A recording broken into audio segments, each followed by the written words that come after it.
Alors là, on va aller tout de suite à notre invité parce que je vous en ai parlé en ouverture d'émission et on doit avoir la sénatrice Céline Hervieux-Payette. Et évidemment, j'ai pensé à elle ce matin en voyant le vidéo de cette mère qui bat littéralement son enfant devant les écrans, là. Et elle est présentée comme la mère de l'année. Mais juste avant, je vais vous présenter un extrait d'entrevue. Je vous le présente, on va l'écouter ensemble, du journaliste photographe qui a filmé cette scène-là où la mère bat son adolescent. Et le père encense pratiquement la mère avec la complicité des journalistes. On écoute ça, c'est assez renversant. And you're not just a photojournalist, you're a parent too. I So am you a, can imagine. You know. I am a parent. My daughter lives in LA, and she was texting me because I've been covering the unrest since Saturday. And I made sure I tell Melissa that I was fine and stuff like that. And I think I probably went out there and snatched my daughter also and did the same doggone thing. But again, I think it was luck. I just happened to be in the right place at the right time. Moi, là, je regarde les commentaires depuis ce matin, là. Il y en a même qui m'ont écrit pour me dire « Ah, M. Gendron, vous devez être content de la façon dont la mère est allée chercher son enfant dans la manifestation. » Non, je ne suis pas content. Moi, ça m'a renversé. On en parle avec la sénatrice Céline Hervieux-Payette qui est au bout du fil. Bonjour. Bonjour. Écoutez, bah, peut-être que je suis dans le champ. Là, on peut différer d'opinion, mais moi, quand j'ai vu ça, là, les deux bras m'ont tombé par terre. Là. En fait, on arrive avec la cause même de la violence Oui. faite aux enfants, c'est-à-dire que si on a été victime, puis qu'on pense que c'est une façon de bien élever ses enfants, parce que dans le passé, c'était la façon de régler l'autorité parentale, c'était par la violence, bien, éventuellement, ça revient. Donc, le parent, lui, qui a subi ça, réplique exactement ce qu'il a subi. Oui. Et c'est difficile de se détacher je dirais, de centaines d'années où ça s'est fait. Et je viens de recevoir ce matin un livre que j'ai commandé qui s'appelle « 20 siècles de maltraitance chrétienne des enfants ». C'est que ça vient directement de la faute originelle. Imaginez que ça prenait...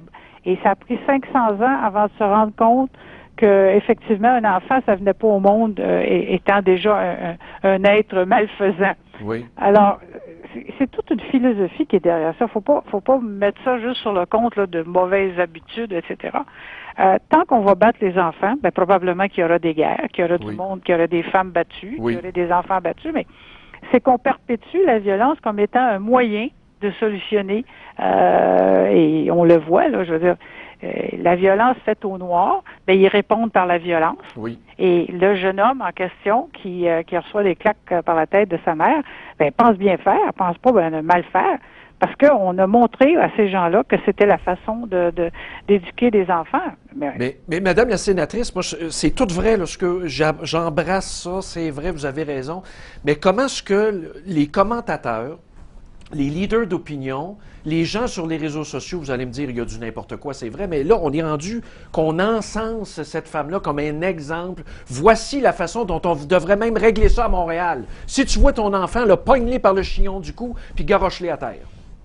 Écoutez, de toute façon, on le voit de temps en temps dans les centres d'achat quand une mère prend panique parce que son enfant pleure, etc. Oui.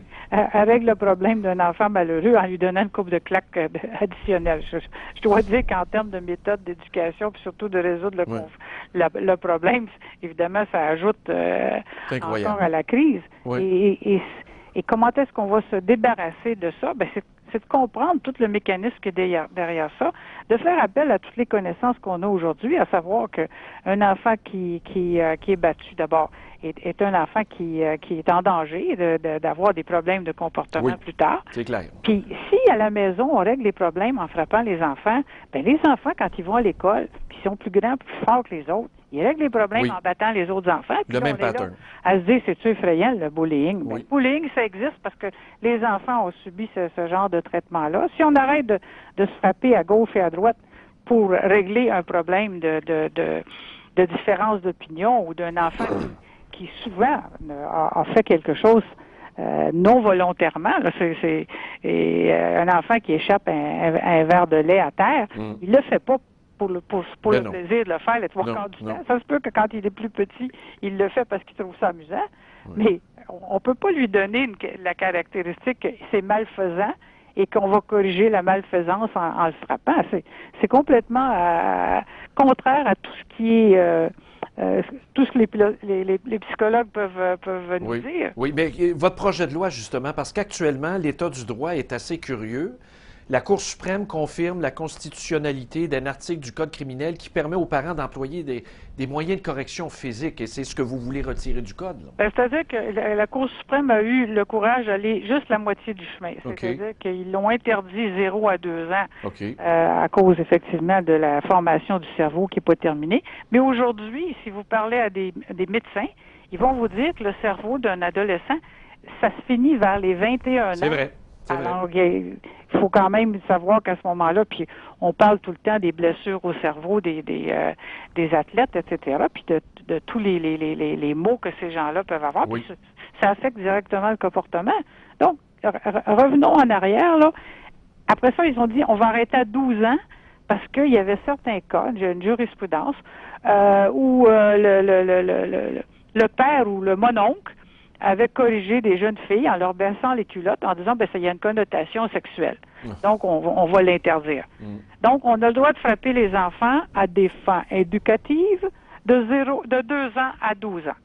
Ce qui est complètement ridicule parce que ça fonctionne pas plus, puis c'est pas plus intelligent de le faire entre 2 et 12 ans que de le faire avant ou après. Exact. Et parce que ça n'a jamais été un moyen d'éducation fiable puis qui donne des résultats.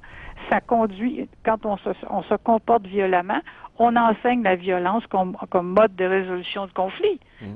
Et moi, je suis moins découragée que vous en ce sens qu'ici au Québec, je dois vous dire qu'il y a à peu près 75% de la population qui supporte le fait que les parents, pour éduquer leurs enfants, ne doivent pas frapper les enfants.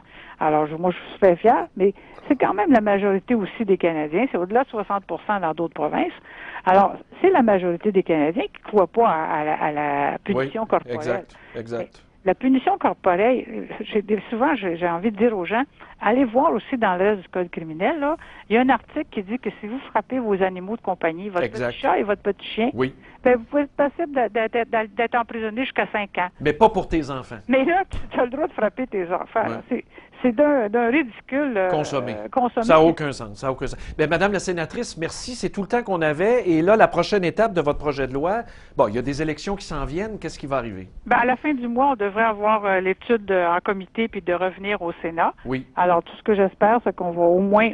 s'il y avait une volonté politique et surtout des gens qui ne font pas d'idéologie ou de théologie là-dessus et qu'on puisse finalement abolir l'article qui permet aux parents de frapper les enfants, c'est faisable avant la fin de la session.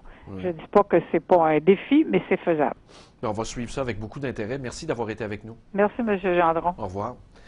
C'est Madame la sénatrice Céline Hervieux-Payette. Écoutez, là, il y en a qui m'ont écrit. Écrivez-nous ou faites-nous une petite boîte vocale là-dessus. 514-500-2137.